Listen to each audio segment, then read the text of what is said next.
اکرام سبحانزاده رهبر اگنتی اویاسیای گرجدانی تاجیکستان روز 15 ینور به خبرگزاری دولتی خاور گفت با قرار ستاد جمهوریوی مبارزه با کرونا ویروس پروازهای منتظم بین تاجیکستان و ازبکستان برقرار شدند.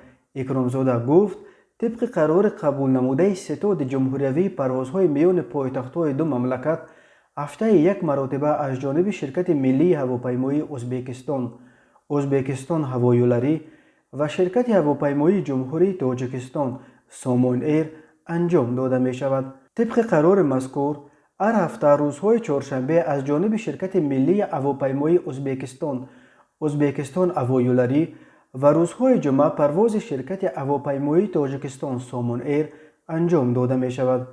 پروازها بین تاجیکستان و ازبکستان از 16 مارس سال گذشته در پی آشکار شدن نخستین موردهای کرونا ویروس در ازبکستان قطع شده بود. دیرکتور اگنتی اویاسیای گرجدانی نزد حکومت جمهوری تاجیکستان اکرام سبحانزاده ذکر نمود که با مقصد پیشگیری پنهشوی بیماری سرایتی کووید 19 طبق طلبات موجوده کل مسافران باید طلبات سانیتاری و ضد اپیدمیکی را رعایت نموده نقاب و دستپوش محافظتی داشته باشند. مسافران باید که با خود معلوماتنامه تشخیص طبی منفی سرایت شوی از کووید 19 را که دوام 72 ساعت پیش از پرواز گرفتند داشته باشند.